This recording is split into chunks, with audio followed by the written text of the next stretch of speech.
Points, important points लिख रहे थे, जिसमें हमने स्ट्रक्चर बना लिया था डायमंड का। हमने ये लिख लिया था कि डायमंड जो है वो 3 डायमेंशनल कॉम्पैक्ट नेटवर्क स्ट्रक्चर बनाता है, इस वजह से बहुत ज्यादा हार्ड होता है। इसके अलावा डायमंड कार्बन की प्योरेस्ट फॉर्म है। और हमने लिख लिया था कि डायमंड के अंदर 2 कार्बन के एटम्स में जो डिस्टेंस होता है वो होता है 154 पीएम पिकोमीटर। नेक्स्ट पॉइंट लिखिएगा बच्चों डायमंड के लिए। डायमंड के लिए नेक्स्ट पॉइंट लिखिए,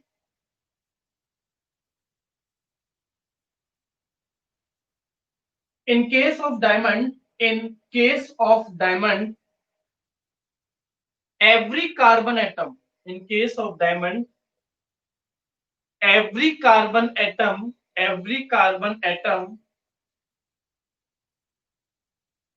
is bonded with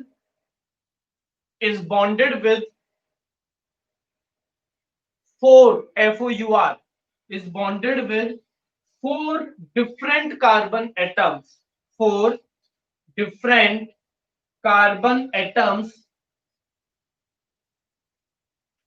So there is no free electron. So there is no free electron. Free electron. Full stop. Therefore, diamond is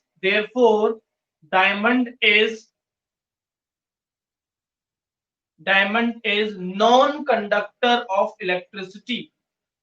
Diamond is non-conductor of electricity. तो जैसा आप diamond के structure में देख पा रहे होंगे, जो आपने लास्ट क्लास में बनाया था, कि एक कार्बन 4 और कार्बन से जुड़ा होता है।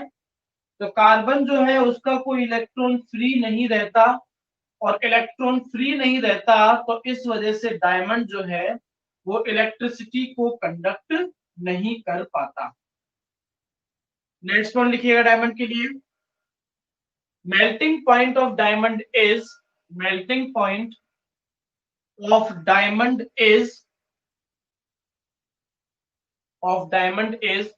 3843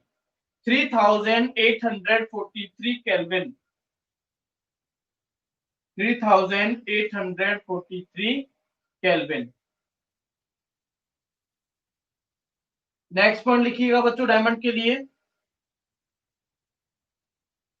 diamond can be synthesised artificially.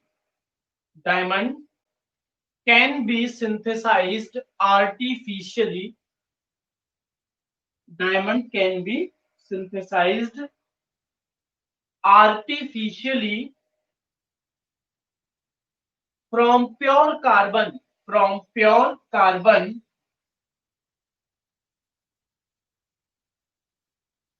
at high temperature and pressure.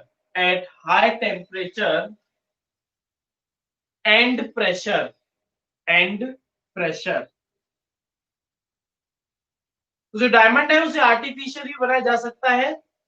कैसे? प्योर कार्बन पर अगर बहुत ज्यादा टेम्परेचर और प्रेशर मेंटेन किया जाए तो प्योर कार्बन जो है वो उस केस में कन्वर्ट होना शुरू कर देता है, किसमें? डायमंड।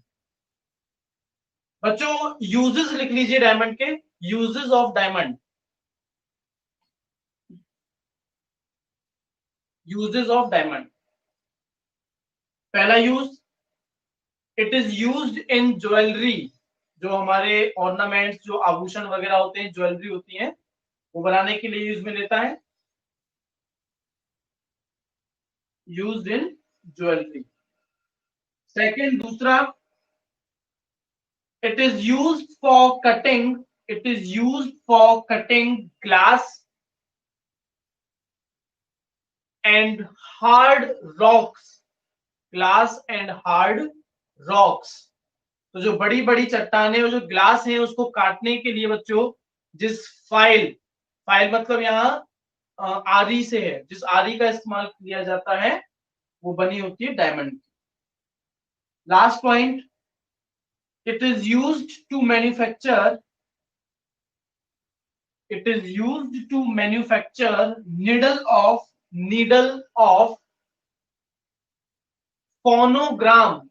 PHONO, phonogram. फोनोग्राम पुराने जमाने का म्यूजिक प्लेयर है बच्चों, जिसमें ब्लैक कलर की सर्कुलर डिस्क लगती है, आपने देखा होगा मूवीज वगैरह में। और उस डिस्क पर, रोटेटिंग डिस्क पर एक निडल लगाई जाती है, वो निडल जो है वो बनी होती है डायमंड की। तो ये हमने पहला एलोट्रॉप कर लिया कार्बन का, जो कि था डायमंड।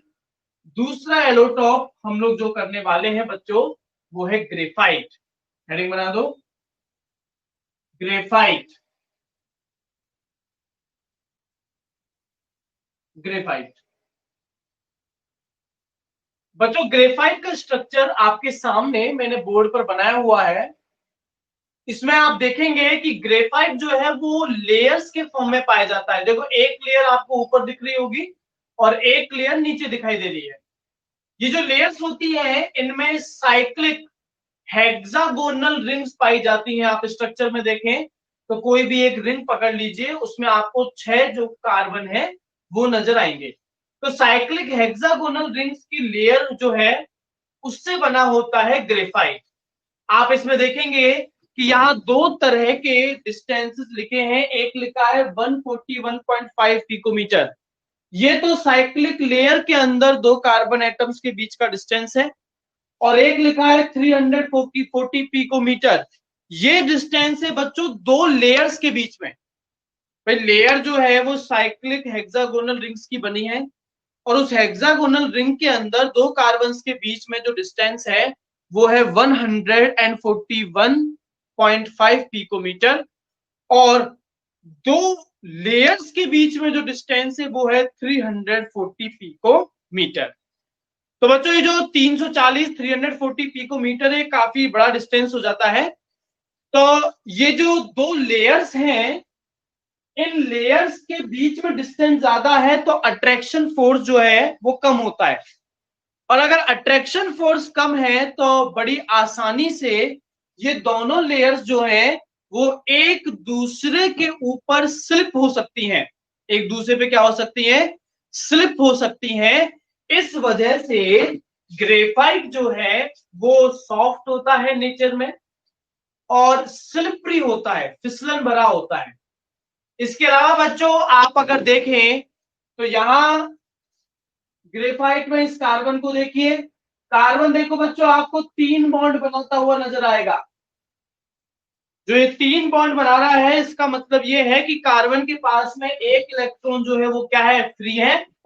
और अगर इलेक्ट्रॉन फ्री है तो यहाँ ग्रेफाइट जो है वो इलेक्ट्रिसिटी को क्या करेगा? कंडक्ट करेगा।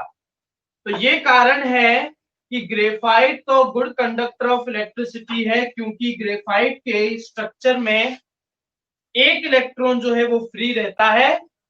पर डायमंड जो है वो पुअर कंडक्टर है, क्योंकि वहां कार्बन के पास कोई भी इलेक्ट्रॉन फ्री नहीं रहता। तो सबसे पहला काम, आप ग्रेफाइट का स्ट्रक्चर बना दो जो बोर्ड पर बना हुआ है। स्ट्रक्चर बना लो तो कमेंट कर देना।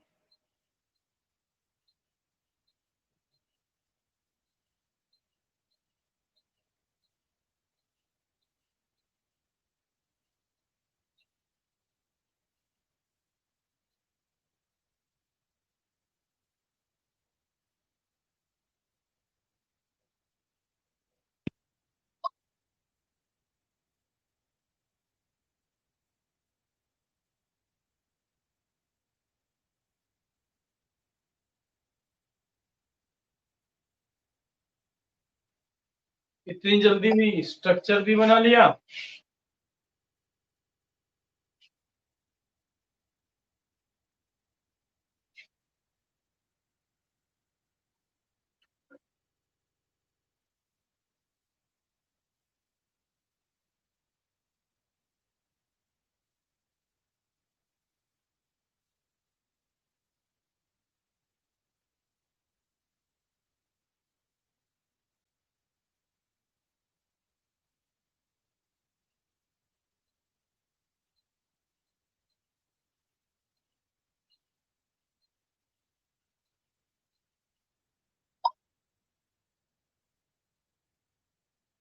तो बच्चों, मेरे पास में कमेंट्स आ गए हैं, तो शायद आप लोगों ने स्ट्रक्चर बना लिया होगा। तो लिखिए बच्चों, ग्रेफाइट के लिए जैसे आपने डायमंड के लिए कुछ पॉइंट्स लिखे, ऐसे ही ग्रेफाइट के लिए भी लिखिएगा। First point, in graphite, comma, each carbon atom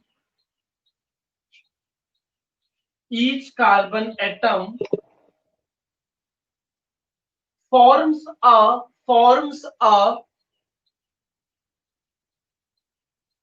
hexagonal ring, by bonding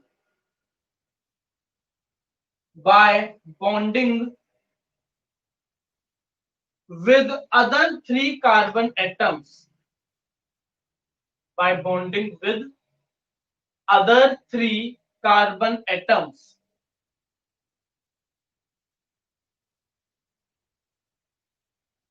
Full stop.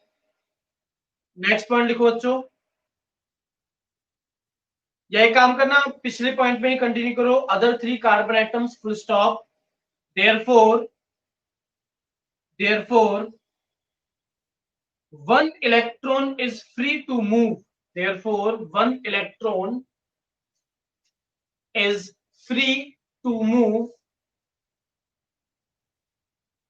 Full stop. That's why graphite is a good conductor of electricity.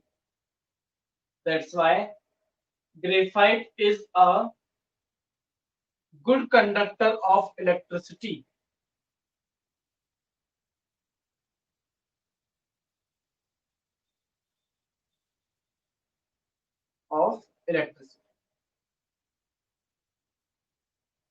Next point लिखो, in the structure of graphite,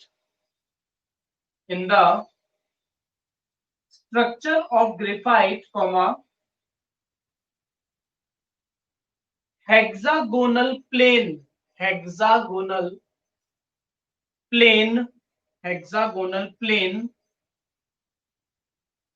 forms layer structure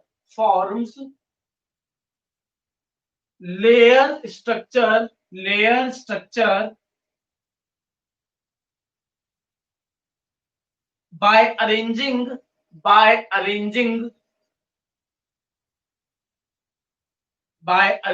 the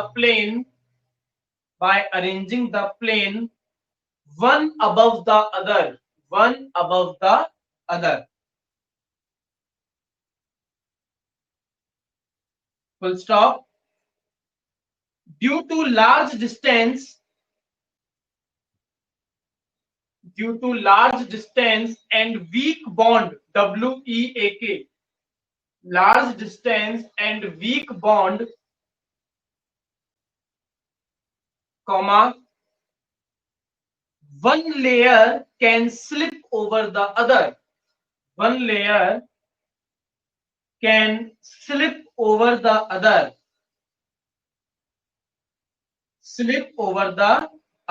Full stop. Therefore, graphite is slippery.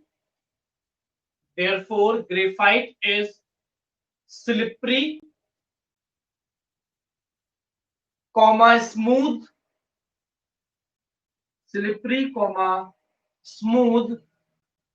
and soft.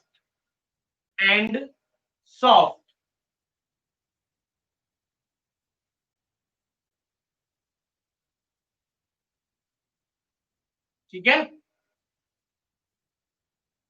Uses लिख दो बच्चों, graphite के uses.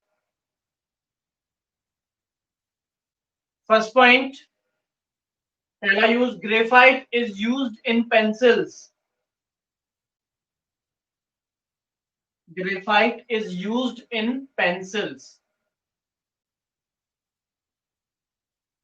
Second use, it is used as a lubricant,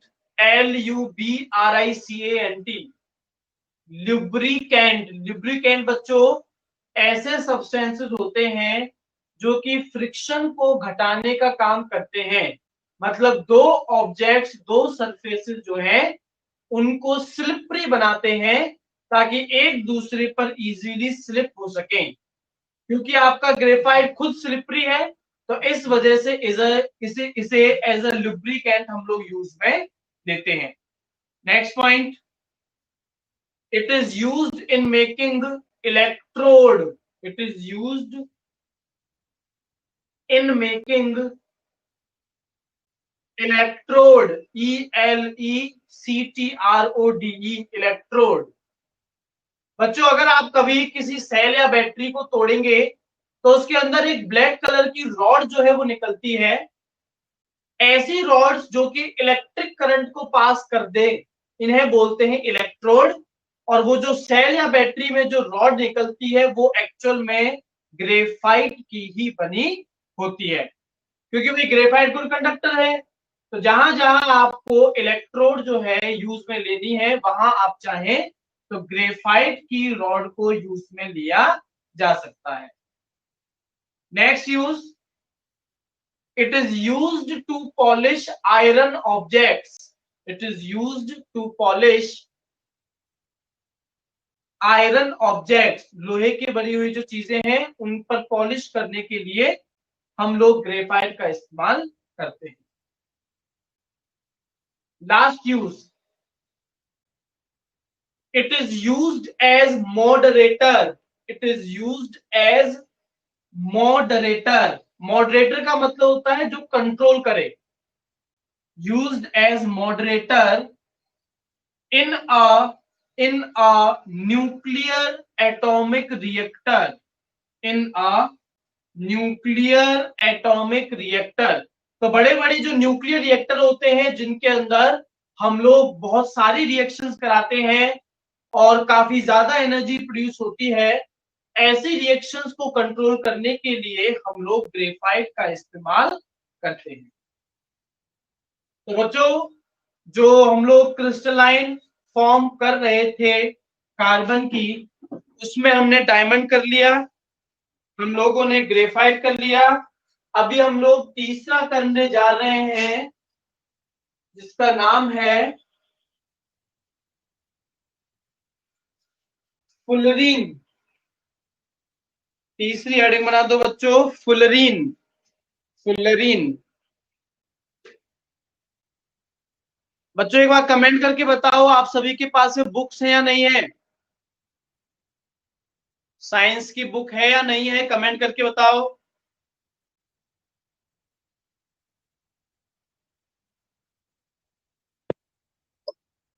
ठीक है, ठीक है, अच्छी बात है। जिसके पास नहीं हो बच्चों वो अरेंज कर लेना। तो बेटा अभी क्या है, अगर आपके पास बुक अगर अभी खुली हुई है तो आप देखोगे कि फुलरीन का जो स्ट्रक्चर है वो बहुत कॉम्प्लिकेटेड है, जिससे बोर्ड पर नहीं बनाया जा सकता, ना ही नोटबुक में बनाया जा सकता है। तो आपको ये डायग्राम कभी भी कोई बोर्ड में आपसे पूछेगा नहीं, पर इस डायग्राम के बारे में कुछ चीजें आपको पता होनी चाहिए और उसके लिए डायग्राम आपके सामने होना चाहिए। तो बच्चों आप अपनी बुक्स के अंदर इस डायग्राम को ओपन कर लो।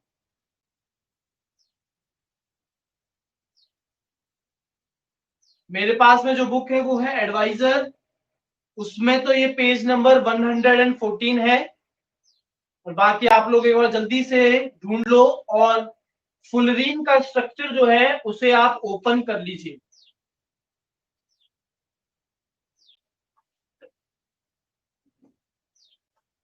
फुलरीन के स्ट्रक्चर को बच्चों ओपन कर लो। देखो फुलरीन का आप जो स्ट्रक्चर देखेंगे वो आपको एकदम पिंजरे के जैसा, केज लाइक पिंजरे के जैसा स्ट्रक्चर आपको दिख रहा होगा। और इस स्ट्रक्चर में भी बच्चों आपको साइक्लिक रिंग्स दिख रही होंगी। एक बार जरा गौर से देखो, ये रिंग सिर्फ दो ही टाइप की होंगी। एक तो आपको पेंटागोनल 5 कार्बन की रिंग दिख रही होगी और एक आपको हेक्सागोनल 6 कार्बन की रिंग दिख रही होगी। इसके अलावा और ना तो कम ना ज्यादा कार्बन की रिंग आपको दिखाई नहीं देगी। एक बार देखो स्ट्रक्चर में जरा, जो मैं कह रहा हूं क्या ऐसा ही है?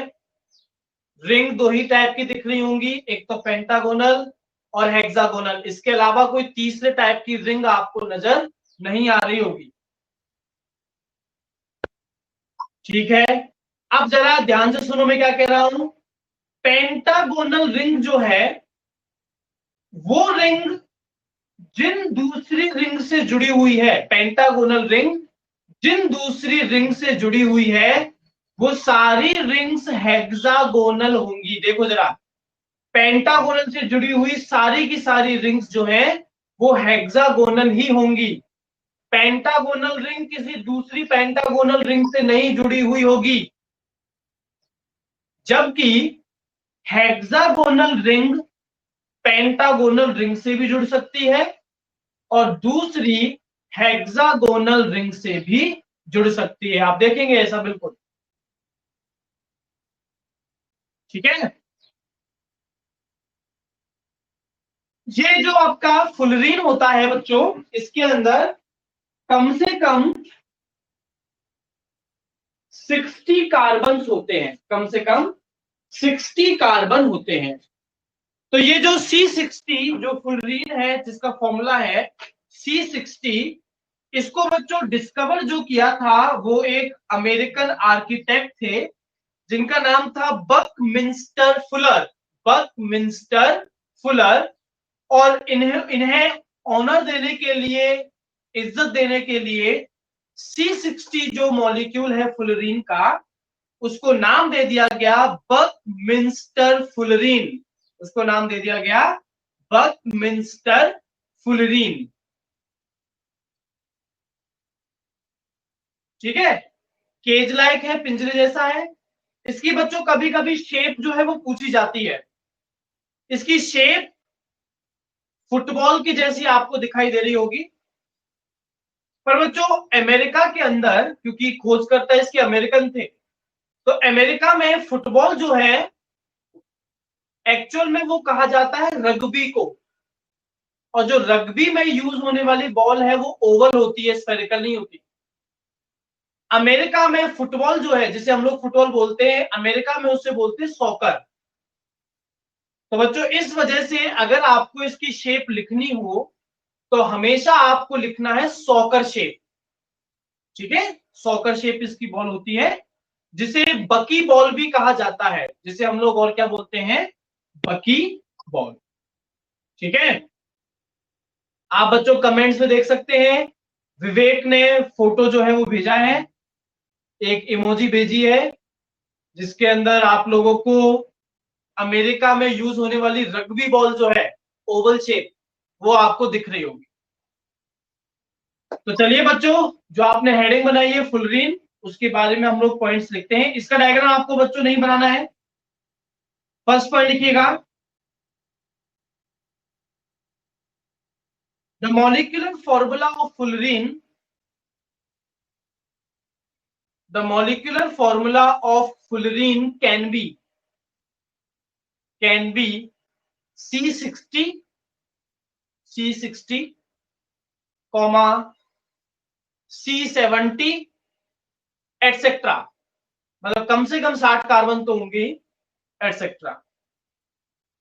Second point, C60 molecule is the most stable fullerene. C60 molecule is the most stable fullerene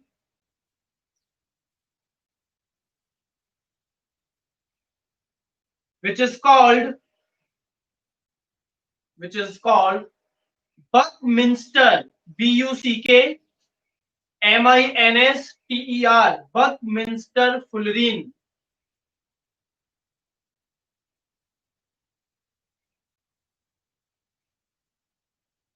Because it was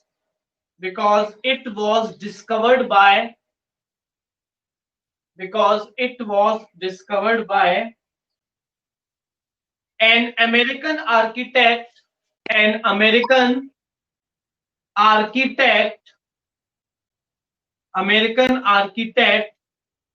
Buckminster Fuller, Buckminster BUCK MINSTER, Buckminster Fuller, FULLER.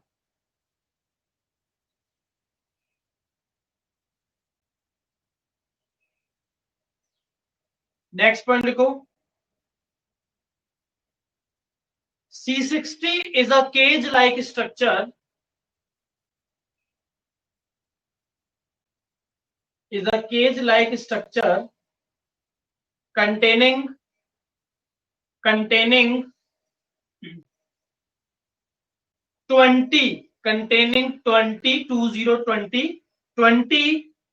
hexagons and 12 pentagons. 20 hexagons and 12 pentagons. तो 20 में इसमें 20 तो इसमें hexagons होंगे और 12 इसके अंदर क्या होंगे, पेंटागन्स होंगे. Next point, the shape of C60 molecule, the shape of C60 molecule is just like soccer ball. SOCCER is just like soccer ball. Full stop. Therefore,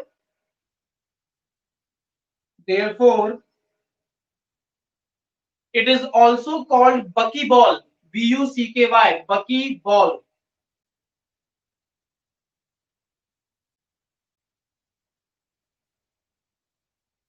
last point लिखो बच्चों फुलरीन के लिए, the distance between two carbon atoms, the distance between two carbon atoms is, distance between two carbon atom is 140 pm picometer.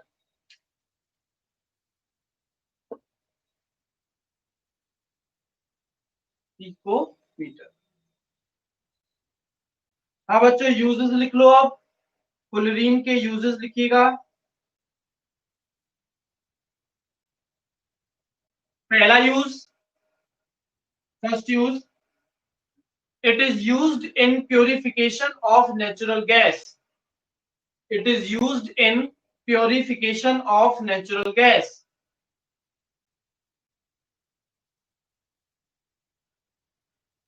Second use,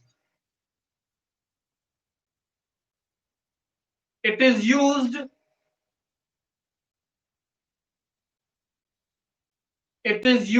to make superconductors.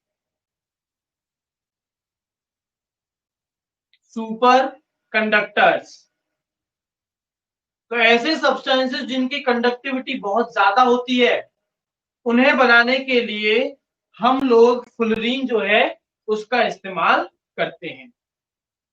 तो बच्चों जैसा आपको पता है हमारे सिलेबस में कार्बन की सिर्फ क्रिस्टलाइन फॉर्म्स ही हैं, जो कि है डायमंड, ग्रेफाइट और फुलरीन.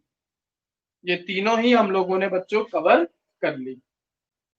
अभी हम लोग एक और बहुत इंपॉर्टेंट कंपाउंड करने जा रहे हैं, जो कि हमारी ग्लोबल वार्मिंग के लिए या कह सकते हैं ओजोन डिप्लीशन के लिए बहुत ज्यादा रेस्पॉन्सिबल है. शायद आप लोग उसका नाम गेस कर पा रहे होंगे, वो है आपका CFC.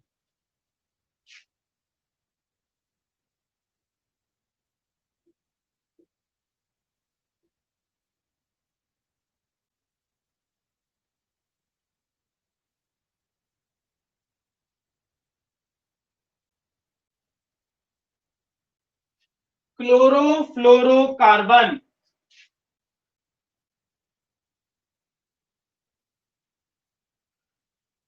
या इसे बच्चों फ्रियोन्स भी कहा जाता है.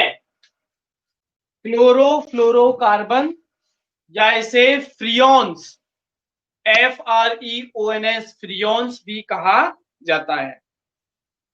तो वो जो जैसा इसका नाम है बस वही इसकी डेफिनेशन है। ये ऐसे कंपाउंड होते हैं जो सिर्फ तीन चीजों के बने हो, क्लोरीन के, फ्लोरीन के और कार्बन के। बाकी इनमें कोई और तीसरी चौथी चीज नहीं होती, सिर्फ क्लोरीन, फ्लोरीन और कार्बन ही होते हैं। तो सबसे पहले डेफिनेशन लिख दो। The chlorofluorocompounds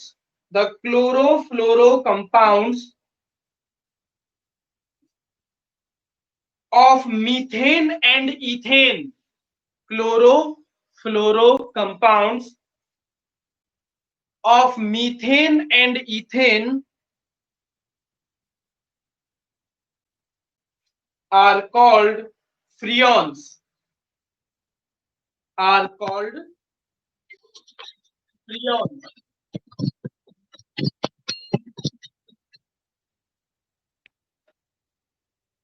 are called freons। सिर्फ मीथेन, मीथेन का मतलब सिर्फ एक कार्बन, इथेन का मतलब दो कार्बन, मतलब या तो इनमें एक ही कार्बन होगा या दो कार्बन होंगे। और इसके अलावा बच्चों सिर्फ क्लोरीन और क्या होगा इसमें, क्लोरीन। नेक्स्ट पॉइंट लिखो फ्रियोन्स के लिए। Freons can be prepared by, freons can be prepared by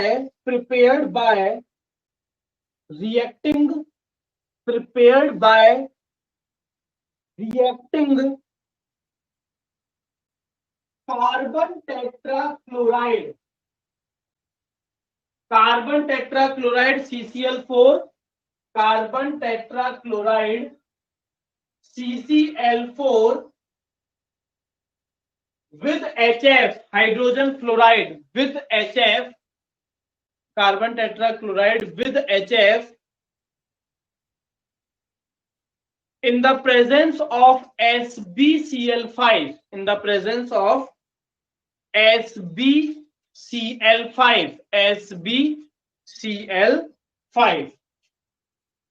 तो बच्चों जब SbCl5 की प्रेजेंस में आप CCl4 और HF की रिएक्शन करवाते हैं तो यहां से एक क्लोरीन और यहां से एक हाइड्रोजन, तो ये तो आपस में क्या बन जाएंगे, HCl, बच गया फ्लोरीन और क्या बच गया, CCl3, तो आपको मिल जाएगा CCl3F।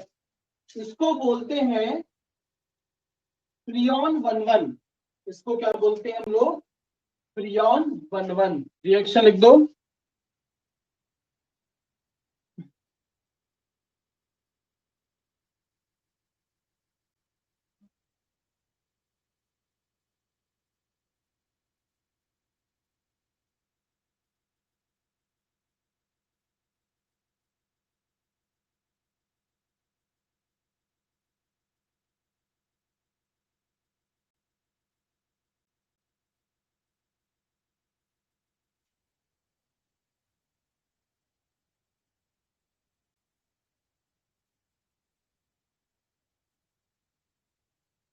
हाँ जी बच्चों, फिर देखो naming of Freon, naming of Freon, naming of Freon. Freon जो है उसका नामकरण हम लोग कैसे करते हैं, कैसे नाम देते हैं। देखो बच्चों किसी भी फ्रियोन का नाम लिखा जाता है फ्रियोन, फिर डैश लगा के एक्स वाई एंड जेड।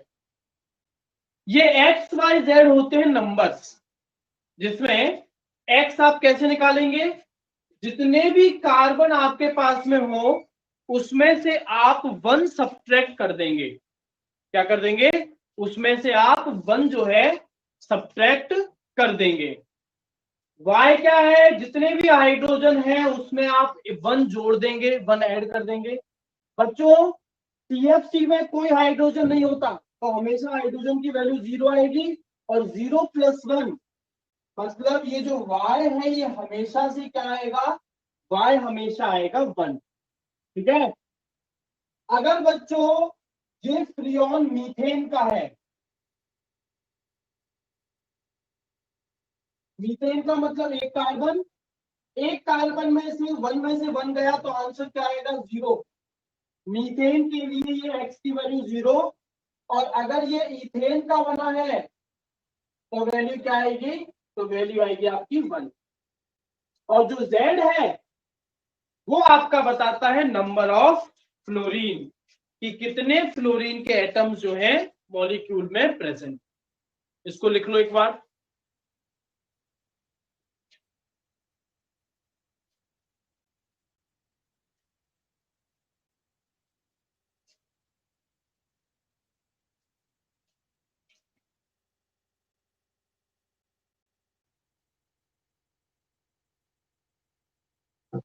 तो ये जो बच्चों CCl3F है, इसका नाम हमने कैसे दिया होगा, देखो हमने लिखा होगा फ्रियोन।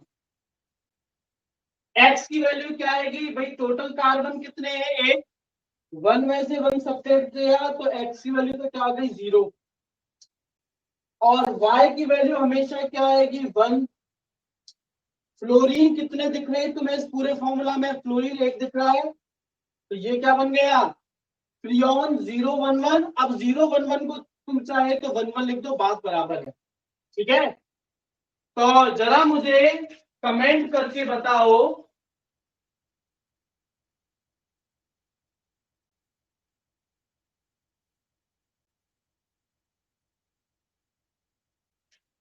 ये जो मैंने फॉर्मूला लिखा है C2Cl2F4, इसका नाम क्या होगा।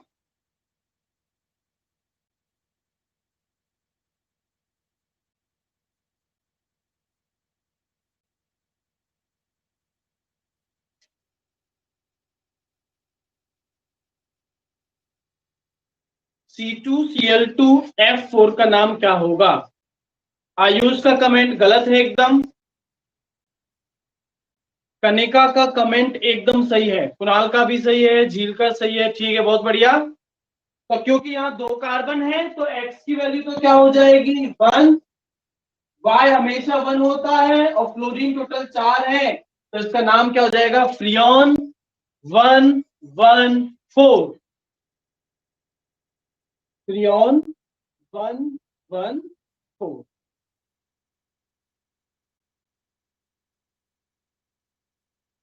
हाँ जी बच्चों, यूजेस लिख लो फ्रियोन के।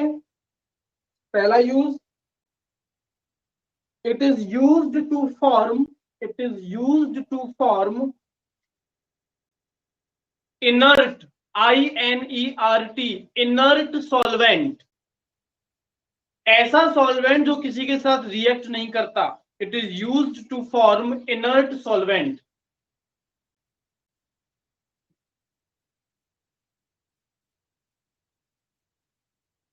दूसरा यूज,